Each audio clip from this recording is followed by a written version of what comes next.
Imagine the most famous story of sin ever told. A serpent, a forbidden fruit, two humans losing paradise. That is the story we all know.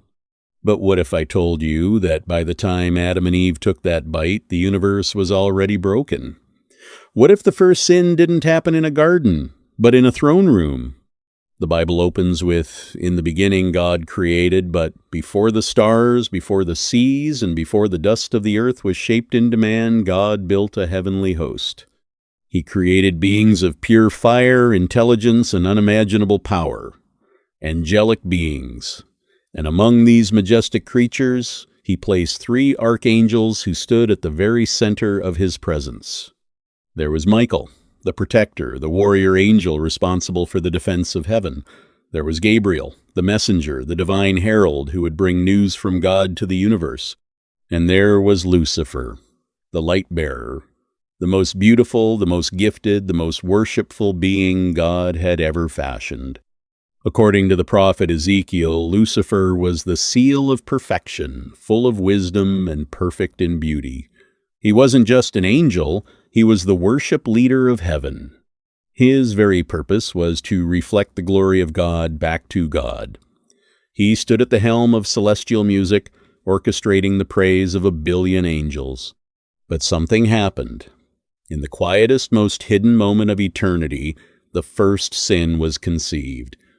And it didn't happen in the world. It happened in the heart of the most privileged creature ever made. The ancient text in Ezekiel chapter 28 gives us a terrifying glimpse into the fall.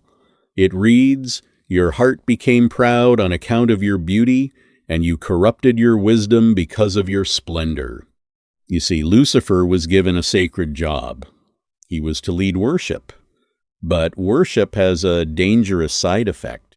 When you spend all your time looking at God's glory, you begin to understand what true power looks like. And some way, somehow, Lucifer took his eyes off the Creator and looked in the mirror. In that split second, he didn't commit a physical act. He committed a spiritual one. He generated a thought that had never existed before in the cosmos, a thought called pride. C.S. Lewis once wrote that pride is the complete anti-God state of mind. It is the delusion that you are the author of your own greatness. Lucifer looked at his beauty, his talent, and his intelligence, and he forgot that they were gifts. He believed they were his. The second sin was born directly from the first. Rebellion. He couldn't keep this poison to himself. He went whispering into the ears of the other angels. He whispered, "Why should we bow to him? We are powerful. We are intelligent. Look at us. We are better than him." This wasn't a demand for equal rights. This was a coup. He planted the idea that God was holding them back, that if they overthrew the king, they could be their own masters. And tragically, the scripture tells us in Revelation chapter 12 that his lies were terrifyingly effective. He swept away 1/3 of the stars of heaven, 1/3 of the angels with his deception. Now, let's pause here.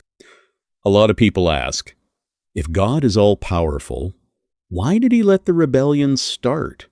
Why didn't he just delete Lucifer the moment the thought popped into his head?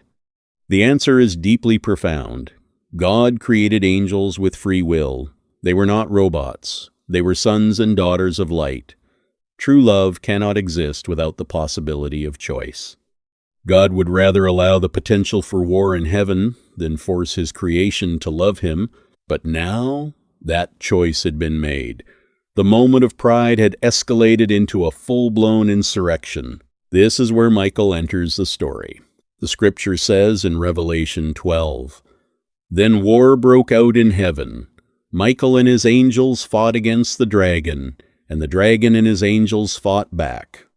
But here is the crucial truth you must understand. Satan isn't stronger than God. The war wasn't a close match.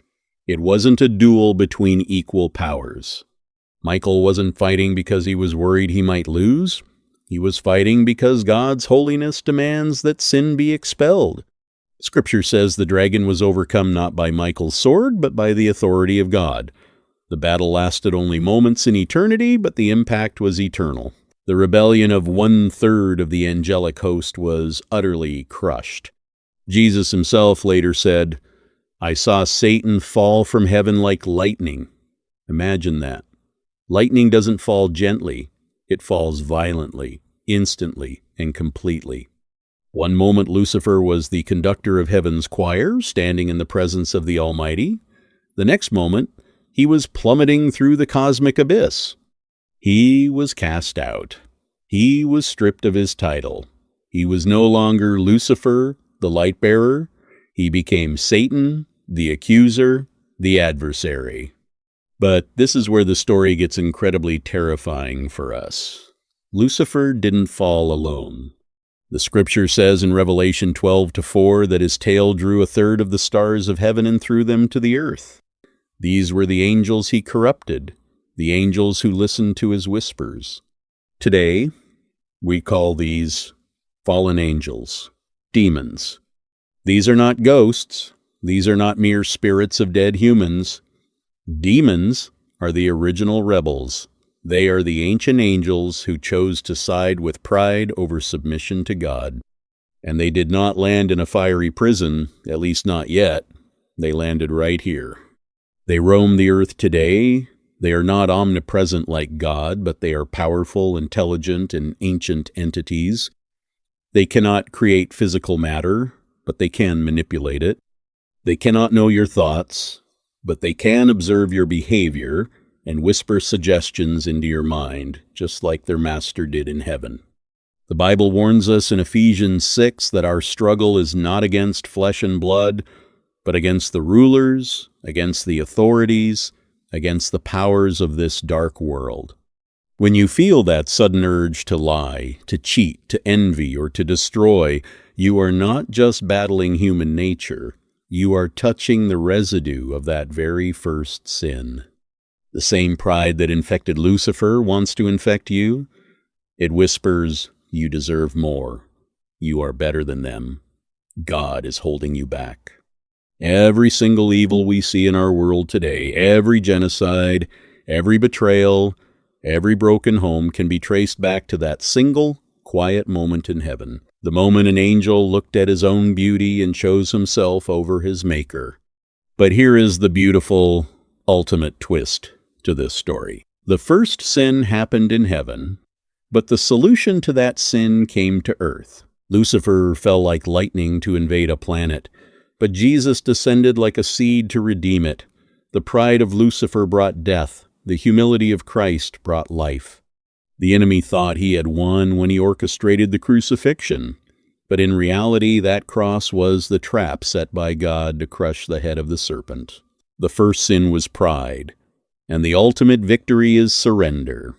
The fall of Lucifer is not just a history lesson, it is a warning. Every day we stand at the same crossroads. Will we look at our talents, our beauty, and our intelligence and claim them as our own? Or will we bow our heads and recognize the source of all grace? The battle that started in heaven continues in your heart today. Choose your side wisely.